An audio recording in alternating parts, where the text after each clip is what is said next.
They say cars have a soul. I don't know if that's meant literally, but there's one thing I do know for sure. If you treat them badly, they pay you back. And they do it with the slowest and most expensive revenge there is. An engine that starts to sound strange, to consume more, to lose power, until one day it decides it's had enough. And here's the disturbing part. Every morning, millions of people commit a small murder without realizing it. An old mechanic, the kind who can detect a fault by the sound of the idle and not by a screen, once dropped a line on me that I've never forgotten. Engines don't die on the road, they die in garages, right when you start them the wrong way. And he was right, because most people believe the real damage happens when you drive hard or when you take long trips. But no, the real wear, the kind that ages an engine by years in a matter of weeks, happens in the first few seconds of the day. Automatic habits, quick gestures, small, it's nothing routines. And the worst part is that they're repeated every single day, as if they were harmless, when in reality they're a factory of breakdowns. So if you like hearing your car roar, if you like it to respond smoothly, or if you simply don't want to leave your salary at a repair shop, pay attention. Today you're going to discover the 15 mistakes that destroy engines prematurely. And I'll warn you right now, if you avoid especially numbers 12, 7 and 2, your engine will thank you, and so will your wallet. Don't go anywhere. We're starting. Number 15, starting and revving a cold engine. This is the classic one, the most common, the most lethal, and the hardest to eradicate. There are people who start the engine and stomp on the accelerator as if they were warming up an athlete. They believe that this way the car reaches operating temperature faster. No, what you're warming up is the future bill. When the engine is cold, the oil is thicker, and most of it is down below in the oil pan. In the first seconds, lubrication in the upper areas is still not ideal. Camshaft, lifters, valve train. Those parts need a stable oil film. If you rev hard at that moment, you're demanding RPM from components that are not yet properly bathed. That's dry friction, micro wear, metal against metal. The correct approach is simple. Start the engine and don't touch the accelerator. Let the engine idle for 20 to 30 seconds. You don't need 10 minutes, just enough time for the oil to circulate and for the idle to stabilize.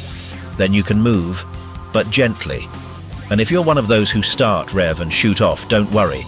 Your mechanic is going to love you very much. You'll see them more often than your friends. Number 14, not checking the oil level before a long trip. Let's be honest, almost nobody checks the oil before going on a trip. Most people assume that it must be fine, as if the engine were immortal. But oil gets consumed, it evaporates, it burns. It leaks through tiny seepages that don't even stain the ground. And an engine with low oil can run, yes, but it runs while suffering. Every rotation of the crankshaft with insufficient lubrication generates more friction, more heat, and more wear. And the worst part, many people rely on the dashboard warning light. That indicator is not a friendly reminder. When it turns on, it's not heads up. It's you're already late. Solution. Before a long trip, pull out the dipstick, wipe it, insert it again, and measure again. 1 minute, and it can save you thousands. And one extra piece of advice, the myth of it's synthetic, it can handle everything is dangerous. Oil is not eternal. And the dipstick doesn't bite. Number 13. Using low octane in engines that require premium. This is where many people get offended, but it has to be said clearly. If your engine requires high octane fuel and you put in the cheap one to save money, you're not saving anything. You're financing wear. Modern engines usually operate with high compression ratios and precise ignition control. When you use an octane rating lower than recommended, the risk of premature detonation increases. The mixture explodes too early, creating impacts inside the cylinder. That metallic rattling is not a normal sound, it's your engine complaining. In the short term, maybe nothing happens. In the long term, everything happens. Damaged pistons, punished valves, confused sensors, forced corrections, extra heat, and wear that you don't see until it's already too late. The advice is simple. Use the fuel recommended by the manufacturer, neither more nor less. And if you're unsure, check the car's manual, not the advice of the friend who says, I always use the cheap one and nothing ever happened. Maybe not to him, but to the engine, yes. Number 12, driving off immediately without letting the engine stabilize. This is one of those mistakes that seems harmless, and that's exactly why it's so dangerous. You start the car, seatbelt on, gear engaged, and you're gone in 5 seconds. It seems normal, but the engine is still waking up. In those first moments, the oil is reaching all the galleries, pressure is stabilizing, idle is adjusting, and the electronics are switching into real operating mode. If right then you demand load, a climb, a sharp turn, hard acceleration, you're stressing the engine at its most vulnerable phase. It doesn't break instantly, it wears down, and that wear accumulates like compound interest. Let the car idle for 20 to 30 seconds, that's all. It's not warming up for 10 minutes. It's allowing the system to stabilize. And yes, in cold climates this is even more important, because the oil takes longer to flow and tolerances change. Your engine needs its first coffee just like you do. Number 11. Ignoring the air filter. The air filter is an unsung hero. It makes no noise, it doesn't look flashy, it doesn't get likes, but it sustains the life of the engine. When the filter is dirty, less air gets in. The mixture is thrown off, the engine works under strain, fuel consumption increases, and throttle response gets worse.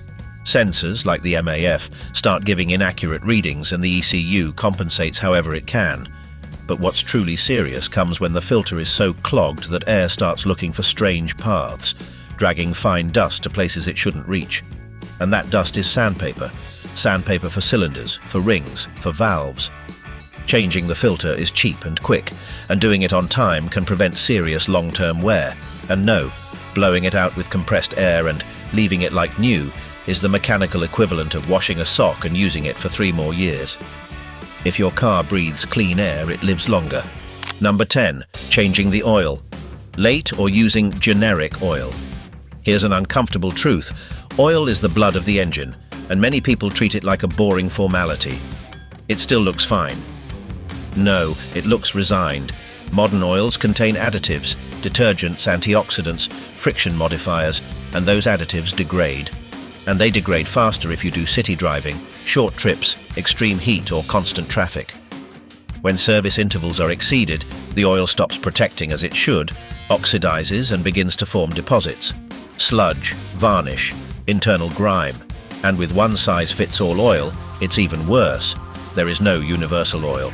Every engine has its specific viscosity and specification. Using the wrong oil can affect seals, lifters, the turbo, consumption, and internal pressure. And when a shop tells you, this one is just like the original but cheaper, be suspicious. If it were just the same, it wouldn't be cheaper. Quality oil changed on time costs little. A new engine does not. Number 9. Neglecting the cooling system. The cooling system is one of the most forgotten parts of vehicle maintenance. Many people believe it only matters when the car overheats and steam comes out from under the hood. Serious mistake. Coolant doesn't just cool. It also protects against corrosion, lubricates the water pump, and keeps the engine's internal temperature stable. Over time, that fluid loses its properties. It degrades, becomes contaminated, and stops protecting the system. Scaled radiators, dried out hoses, tired pumps. All of that begins invisibly. And here is the real problem. The engine doesn't always overheat suddenly. Sometimes it suffers micro-overheating events that don't trigger any warning, but that weaken gaskets, warp components, and slowly age the engine block. And no, topping it off with tap water is not a solution. Regular water contains minerals that crystallize and eventually clog the circuit. Always use the correct coolant for your engine and change it every 2 years, even if it still looks fine. An engine that always operates at the correct temperature lives much longer. Number 8. Using additives or miracle cleaners without control. This mistake is becoming more and more common. Every time you see a product that promises to clean the engine internally, restore compression, or make it like new again, be skeptical. Many of those cheap additives contain aggressive solvents that alter oil viscosity and strip away the engine's natural protective film.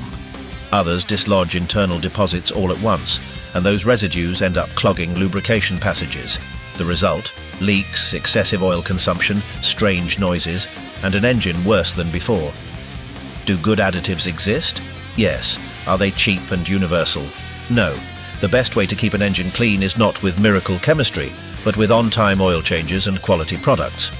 If a bottle promises to fix an engine without opening it, remember this: no one fixes a fracture with syrup. Number 7. Driving with the tank almost empty. Here we arrive at one of the most destructive and most normalized mistakes. Many people drive constantly on reserve, thinking that this way they save time or fuel. But what they're actually doing is drastically shortening the life of the fuel pump. The electric pump works submerged in the tank, and the gasoline itself cools and lubricates it. When the fuel level is very low, the pump overheats. In addition, the bottom of the tank accumulates sediment, rust, and particles. With little fuel, the pump sucks all of that in and sends it through the system. The result: clogged filters, obstructed injectors, pressure loss, and misfires. Simple rule: don't let the level drop below a quarter of a tank. That small habit can extend the life of the fuel system by years. You'll reach your destination just the same, but your pump won't suffer along the way. Number 6. Not changing spark plugs on time. Spark plugs are small, cheap, and easy to replace, and yet many people ignore them until the car is already misfiring. When they're worn, the spark is weak or irregular. Combustion stops being efficient, the engine vibrates, loses power, and fuel consumption increases. But there's something worse. Fuel that doesn't burn properly ends up in the exhaust and overheats the catalytic converter, reducing its service life. And when a catalytic converter fails, the bill is no longer small. Changing spark plugs on time is one of the cheapest ways to protect the engine and the exhaust system. And no, cleaning them doesn't make them young again. An old spark plug is still old, even if it shines. Sometimes the secret to a smooth-running engine costs less than a dinner. Number 5. Ignoring noises, vibrations, or dashboard warning lights. This is the mistake that has silently condemned the most cars. That warning light that's been on for months is not decoration. And that knocking noise that only happens when it's cold is not normal. Every noise is a message. Every vibration is a warning. An unstable idle can be an engine mount. A humming sound can be a bearing. A knocking noise can be something much more serious. The sooner it's addressed, the cheaper the repair. The longer it's ignored, the bigger the problem becomes. An OBD scanner costs very little and can tell you exactly what's going on before it's too late. Your car always warns you. The problem is that many people prefer not to listen. Up to now, we've talked about mistakes that wear down the engine over low heat. Details that seem small, but with thousands of repetitions turn into serious failures. But from here on, we enter the territory of silent killers. Things that don't always cause immediate failures, don't always turn on a warning light, and for that very reason are dangerous, because they make you believe that nothing is wrong. And when something finally does happen, it's already too late. Let's continue. Number 4. Shutting the car off abruptly after a demanding drive. This mistake is the signature of impatient drivers. They arrive, park, and shut off the engine as if it were a switch. And yes, the engine turns off, but the heat doesn't. After highway driving, long climbs, overtaking, heavy summer traffic, or even spirited driving, the engine remains at a high temperature. The oil is hot, the coolant is working at its limit, and if your car has a turbo, that turbo is spinning at brutal speed. When you cut the engine abruptly, something simple but devastating happens. The oil stops circulating at the exact moment the system needs it most. Heat gets trapped, especially in the turbo area and in the upper parts of the engine. This causes oil degradation, and over time the invisible enemy appears: carbonization. What does that mean? That the oil burns and leaves hard residues like varnish or carbon in narrow passages. And those passages are literally the veins of the engine. If they clog, lubrication becomes irregular.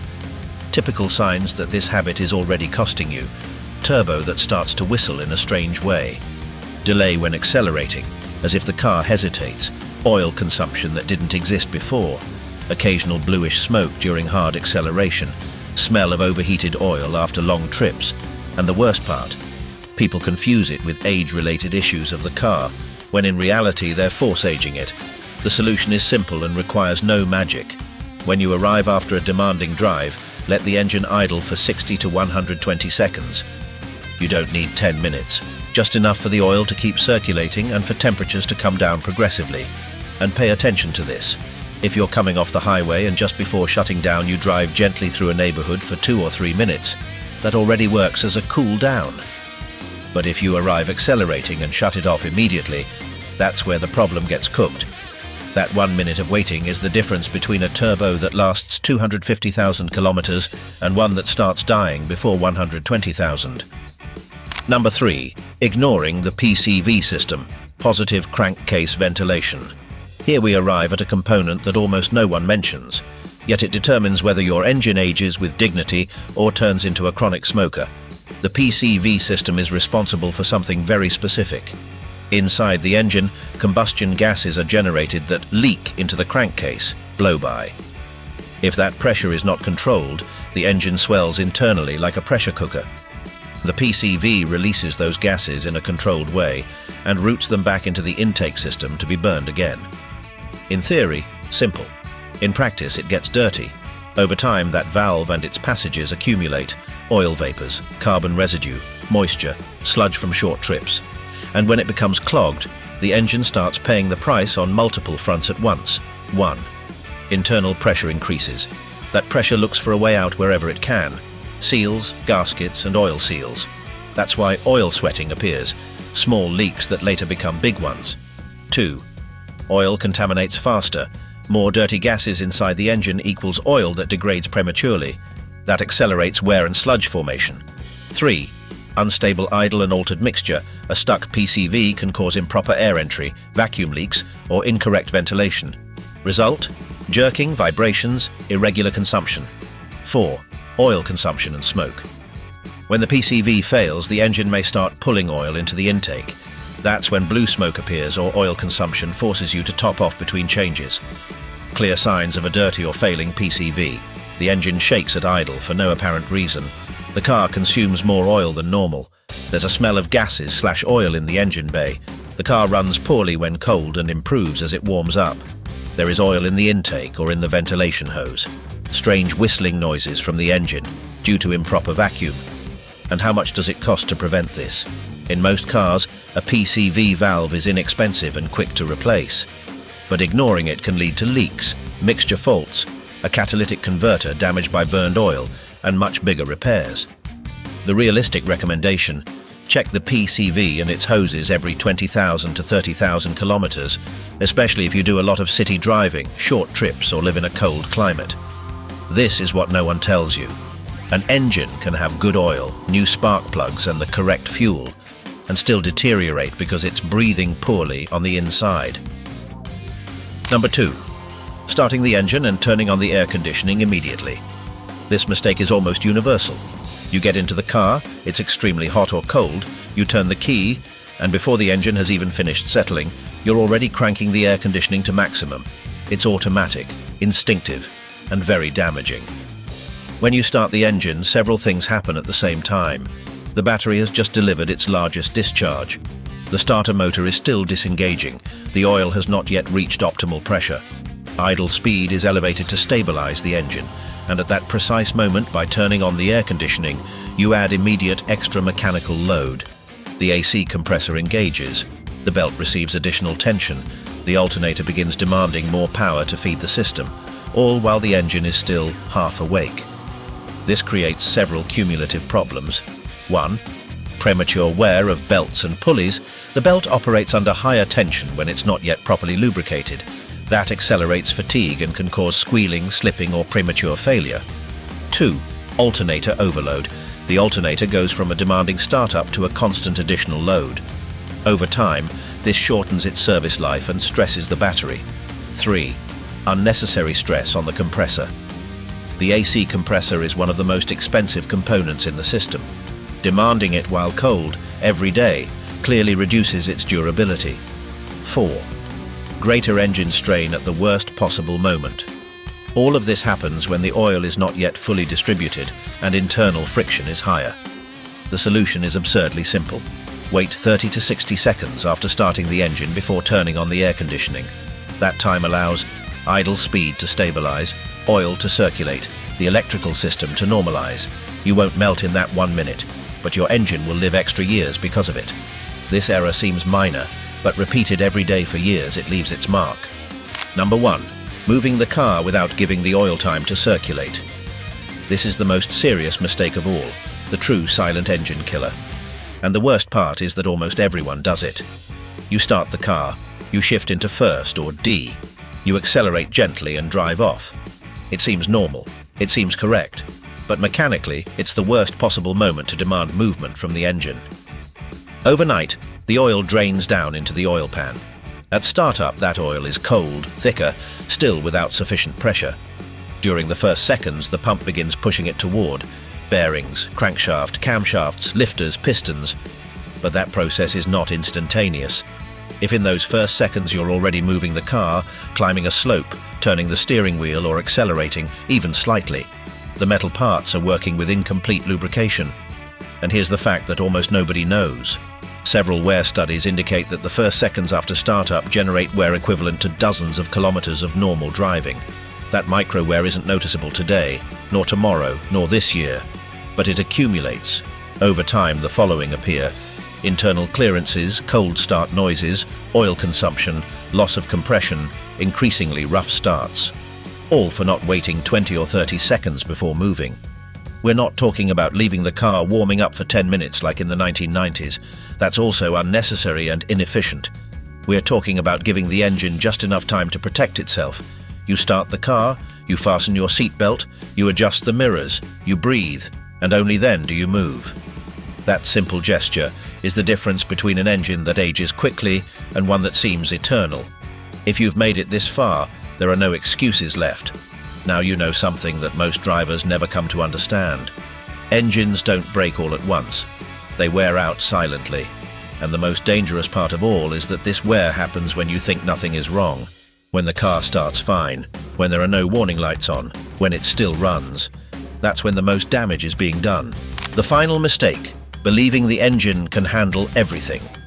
This is the greatest enemy of any car, the false sense that it can still take it. The engine is one of the most resilient machines ever created.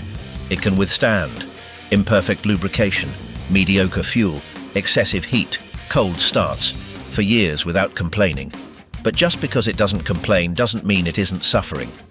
Every poorly executed start, every cold rev, every short trip, every oil change stretched a little longer adds up to microscopic wear. Wear you don't see, that you don't hear at first, but that accumulates like a debt with extremely high interest. When the engine finally warns you, it's no longer a warning, it's a bill. The difference between a normal engine and one that lasts decades. Here is the truth that almost no one says. There is no indestructible engine. There are disciplined drivers, cars that surpass 400,000, 600,000 or even 1 million kilometers don't do so by magic, by luck, or because they came out good.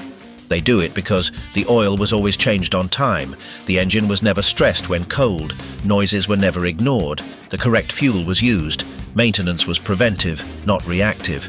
The difference between a car that dies young and one that ages with dignity is not in the brand, it's in the first minutes of every day. The correct routine, the antidote. If you had to stick to just one daily routine to protect your engine, it would be this. 1. Start the car. 2. Don't touch the accelerator. 3. Wait 20 to 30 seconds. 4. Drive gently for the first few minutes. 5. Avoid heavy loads while cold. 6. Listen to the engine. 7. Address any change. That's it. It costs nothing. It requires no tools. It doesn't need advanced technical knowledge, just patience. And patience is the invisible lubricant that extends an engine's life the most. An uncomfortable truth. Many drivers say, when it breaks, I'll fix it. But when an engine truly breaks, it's not cheap to fix, it's never the same again, and it's almost never worth it. That's why experienced mechanics say the best engine is the one that never had to be opened. Every bolt loosened inside an engine is a sign that something failed earlier. Now tell me, which of these mistakes were you making without realizing it? Which one are you going to stop doing starting tomorrow? Leave it in the comments because your experience could prevent another engine from dying too soon. If this content helped you understand how to truly take care of your car, subscribe, leave a like, and share this video. Not to grow a channel, but so fewer engines die in silence, right after starting.